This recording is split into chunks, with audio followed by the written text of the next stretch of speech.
Hello and welcome to Dawn Chorus Writes, a Miraculous Ladybug fanfiction and audio fiction. This is a new lyrical one-shot written by Jheqia, narrated by Dawn myself. Hello! And Jheqia wrote it for a birthday present for myself, so I hope you enjoy it. Massive shout out and thank you to Jheqia for her beautiful emotional artwork for the thumbnail. You can go and find her over on Instagram at Fulis. I'm not sure if I pronounced that right. All her links are down below. Send some love over to Jheqia. All her information is down below. Make sure you send me some love by smashing that like button. It really does help to support the channel. Comment down below what you think of it and make sure you subscribe. And massive shout out and thank you to my Patreon supporters. So I hope you enjoy. Perfect for me. Adrien was exhausted.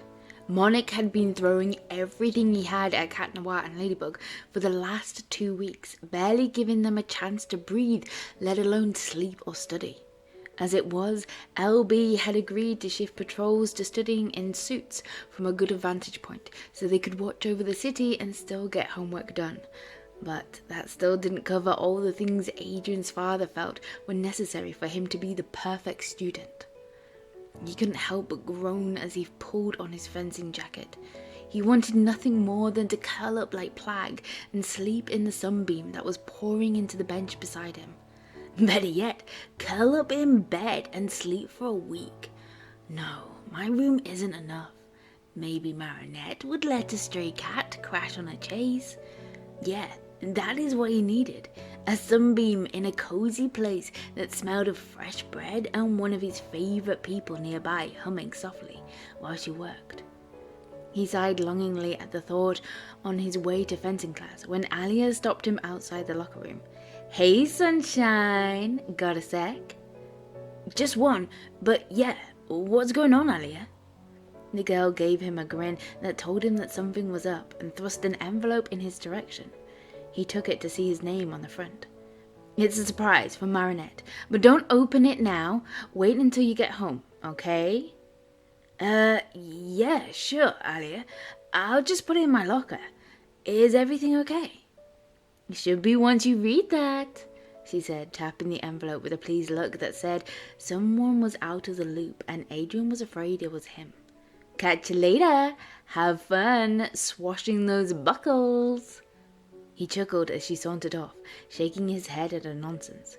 He glanced at the envelope with his name written in a pretty script. Well, he had promised not to look at it until he got home, so he stepped back into the locker room and tucked the letter into his bag, next to his sleeping Kwame in his empty Karambit box. When he got back into his room, the only thing keeping him upright was the thought of Marinette's letter. He dumped his sports bag on the bed and dug out the envelope. What's in that, kid?" Plag yawned. "A party invitation?" "No idea. Alya gave it to me after school and said it was from Marinette, but not to open it until I got home." "Then open it!" He cast an irritated glance at his Kwame. "It's my letter. Why are you so curious?" Cat Kwame, remember? Curiosity comes with the whiskers. Besides, I like pigtails. She smells good and she makes you happy." He couldn't help blushing. "Plag, she's..." "Don't bother, kid. Just open it." He got a letter opener from his desk, slit the envelope carefully and took the letter out. It was 4 pages of pink rose stationery that immediately felt like they belonged in Marinette's room. It made him smile as he read the words she had written. "Adrien, we've been friends for a while now, but there is something you need to know. This isn't easy for me. In fact, it's one of the hardest things I've ever done, and if you knew what that really meant, you would understand what I'm talking about." How am I managing to ramble writing? The problem is, I'm not sure how to start. "I know your favorite song. Did you know that?" I hear it every day and I think of you. It and the song we danced to at Chloe's party have become part of the soundtrack of my day and for the last 2 years. I have struggled to get to know you, but my words always get tangled and lost when I'm around you. I mean, there is all the stuff about you in interviews and magazines, but that isn't you. Whoever made up those questions didn't know the real you. How you love video games, and while you are an amazing pianist, you would rather play jazz or ragtime or rock than classical, and you crack out outrageous puns when you think no one is listening. Your smile is mostly a picture-perfect one. It's like you made it to get in my way, 'cause it leaves me sad when your true one leaves me weak and fumbling. And every time you laugh, you make that little sound like a gasp before it bursts from you like sunshine. I love your laugh, but the fact that it's so rare hurts, 'cause it tells me that your life is lonely and hard. It's just the hardest thing to love you, but not to know how to fix things for you. So I spend all my nights in the dark and afraid that tonight will be the night that is too much for your gentle heart and something breaks it. You see, I love you, Adrien. You are so special to me, but every time I've tried to tell you, I mess it up somehow. Maybe I'm just afraid that I'll hurt you in telling you, or I'm afraid of being rejected, or even of it messing up our friendship. Maybe I'm just a coward, and even now I'm writing this to you in a letter instead of telling you face to face. I probably won't even give it to you anyway. I'm not sure I ever could. 'Cause I've tried to forget you, to move on, but these things, these feelings, just don't go away from me, and that hurts too. You see, I hate it that you're perfect. Not perfect in the outward sense, but perfect for me. If I didn't know better by now, then I would still believe we were made for each other, but I know the truth. You're no good for me, and I'm no good for you. If we were, wouldn't I be able to tell you? Wouldn't you have seen my feeble attempts to catch your eye over the last several years? I hate that you're so beautiful, inside and out, and that your hair shimmers in the sunlight like a perfect halo. You're one of the most perfect, patient people I have ever known, especially for someone like me who drips on air and can barely talk in front of you. I hate that you're perfectly courteous and compassionate, even with those who don't deserve it. I hate how you are always giving to others before yourself, even when you have nothing left to give. I hate how sweet and thoughtful you are. As much as I love these things about you, it hurts, Adrien. I hate that you're perfect for me, and even waiting 3 years hasn't made me think any differently. This probably doesn't make any sense. It doesn't make any sense to me, and I'm the one who's writing it. I don't even know why I'm doing this. Alya said getting it off my chest might help me move on, or maybe work up the courage to talk to you. But what good are words when they're always getting in the way, and it hurts the most just to know you don't feel the same? I'll just tuck this into my diary and chicken out again.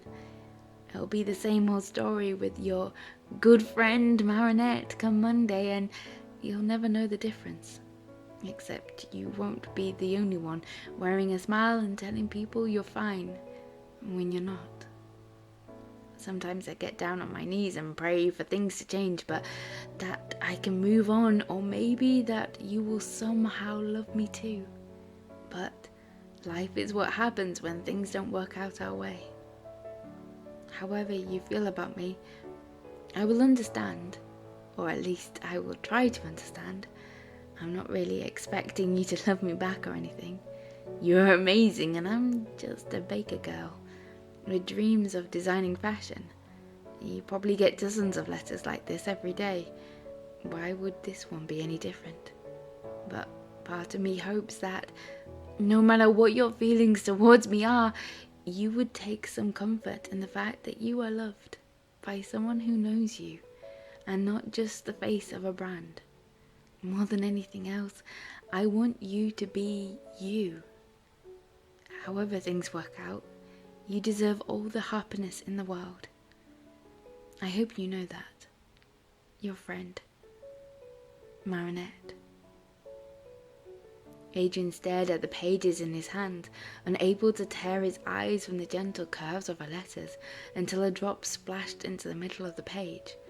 Startled, he dropped the pages as his vision blurred and his hand came up to cover his mouth.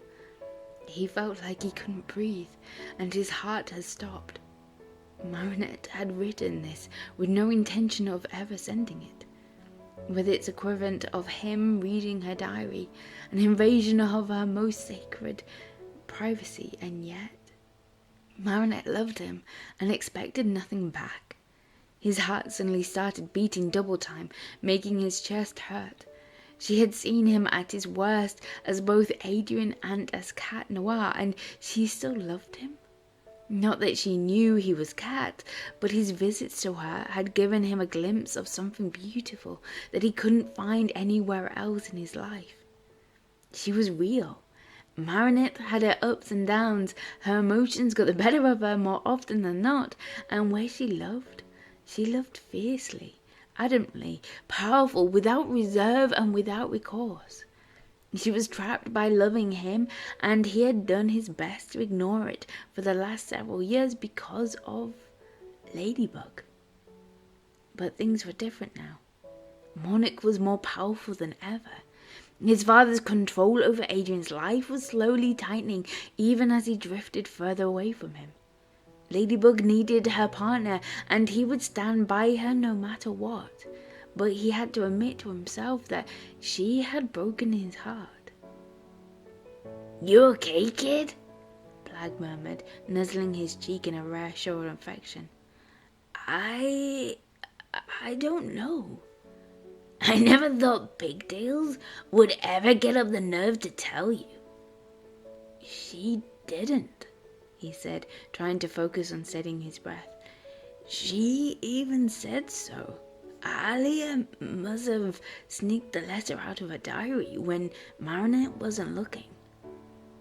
"Still, now you know." "Yeah, she's amazing, isn't she?" Plag hovered in front of his face, gently wiping away the tears that clung to his cheeks. "She always has been, kid. So, what do you intend to do about this?" His tail tapped the pages on the bed beside them. She doesn't deserve a broken heart, Plag." "Hers or yours? Which do you mean?" "Mine. Marinette deserves someone who loves her from a whole heart devoted to her, not a broken, stunted one like mine," he sighed. The Kwame flew down, picked up the pages and began to read. "She says you have a gentle heart, that you are beautiful inside and out, patient, courteous, compassionate, always giving to others before yourself, even when you have no one giving back to you. That you are the sweet and thoughtful. She sees and loves these things about you, Adrien, because those qualities are what makes her love you. That is all of you, kid. No mask, no brand, no label, just you." "But I'm broken, Plag. Broken-hearted, socially inept, and completely messed up.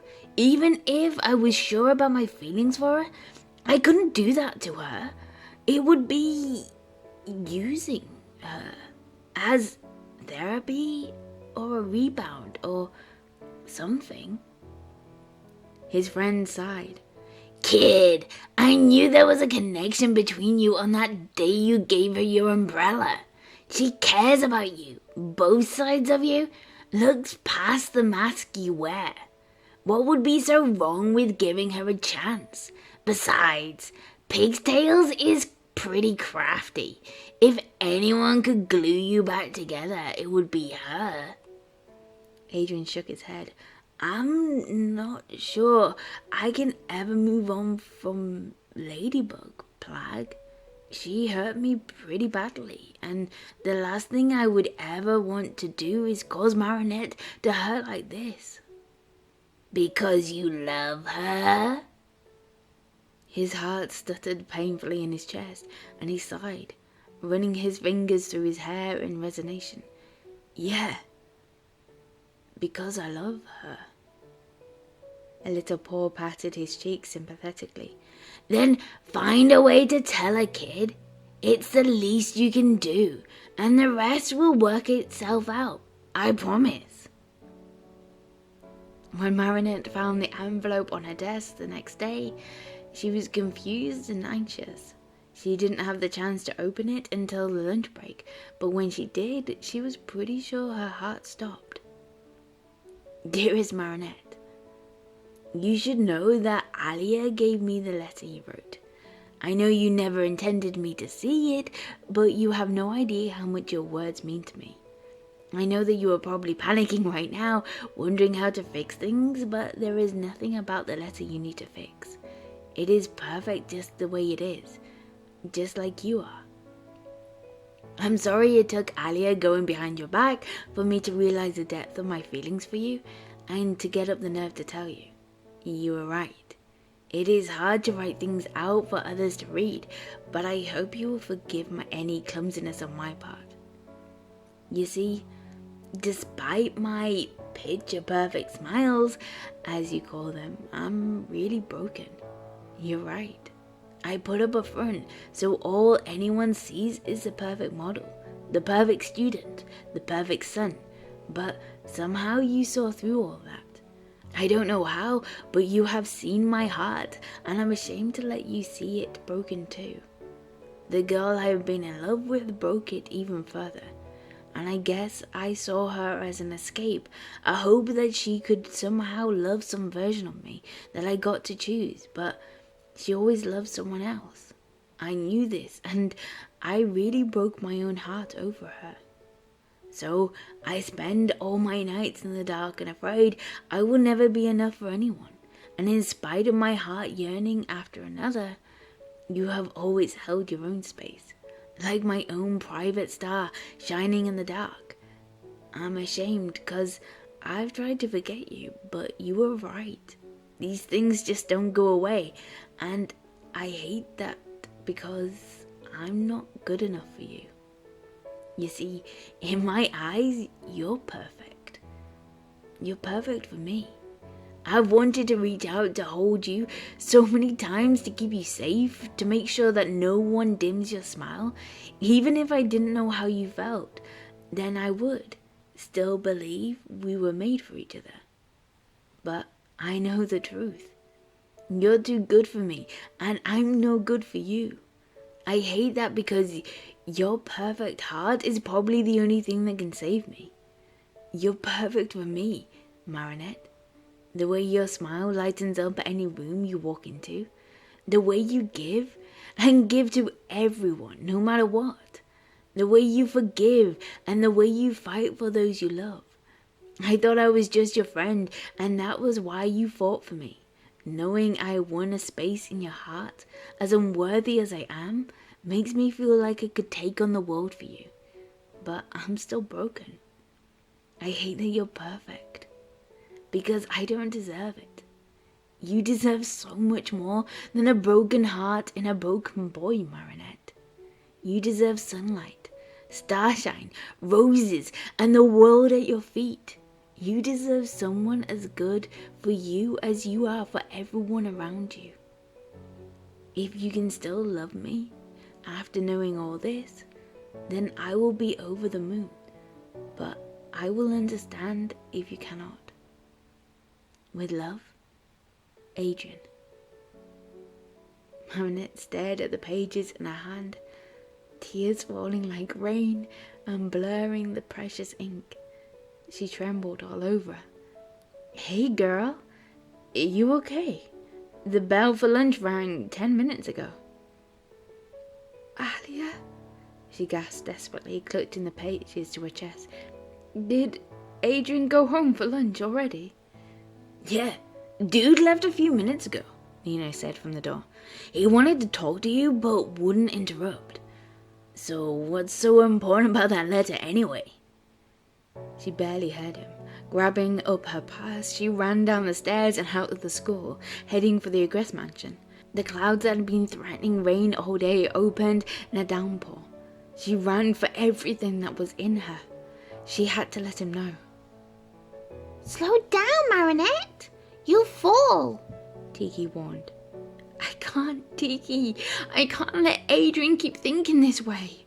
He could get akumatized and I couldn't fight him. I need him to know. A heart-pounding jackhammer's blows against her ribs. She slid to a stop in front of the massive gates. She smashed the button and barely twitched when the security camera burst from its spot on the wall. Hi, I'm Marinette, she gasped. Adrien forgot something very important at school. I'm sorry, Miss Dupang Chang, but Adrien's schedule is... Natalie's cold voice was cut off sharply by another voice. Marinette? It was Adrien. Adrien, it's me. Let her in, Natalie, please.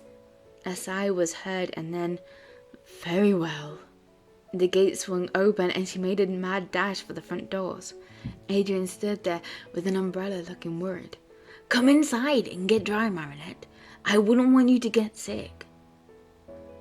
He looked over his shoulder at Natalie, who stood just inside the door. May I take her up to my room to get dried off? She nodded briskly. I will arrange some dry clothes for her. Come with me, he said, warm fingers wrapping around her chilled wrist. He guided her up the stairs to his room and set her down on his couch while he fussed getting her towels and something hot to drink. A head pounded along with a heart. Adrien?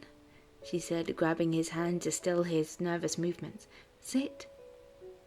He sat, as suddenly as if he was a dog trained to obey, and it made her flinch. Marinette held out a hand that had kept close to her heart as she ran through the rain and laid the crumpled pages between them. Then she reached out and held his face in her hands. Adrien, I may never have intended for you to read that letter, but I meant every word I said. I want you to be happy, even if it isn't with me. What is it that you really want? No one has ever asked me that. Tears welled up in his eyes and threw his arms around her, pulling her tightly to his chest. He sobbed into her hair and she just sat there and held him, letting him get all the pent-up emotions out and keeping a watchful eye out for Akumas. No one would touch her prince, not while she lived. Finally, a knock on the door broke the moment between them. Adrien hastily wiped his eyes and went to answer it. He brought a neatly folded bundle of clothes and held them out to her. She took it without a word and rose to go to the bathroom, but he grabbed her wrist. His eyes were still red and wet, and his hands shook around hers. Marinette? Yeah? I think... I know. You're what I want, Marinette. His free hand brushed aside a strand of hair that still clung damply to her face, and he pressed a chaste kiss to her lips, sending her heart into freefall. You're perfect for me.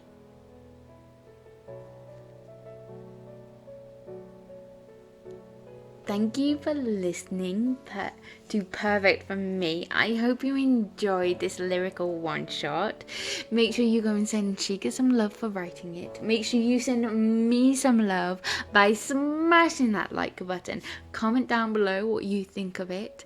And make sure you subscribe. And a massive shout out and thank you to my Patreon supporters.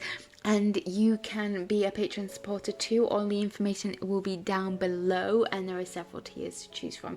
If you can, if you cannot, I completely understand. And thank you very much for supporting this channel just by listening, liking, and commenting and subscribing. And I hope you are good, and I will speak to you soon. Bye.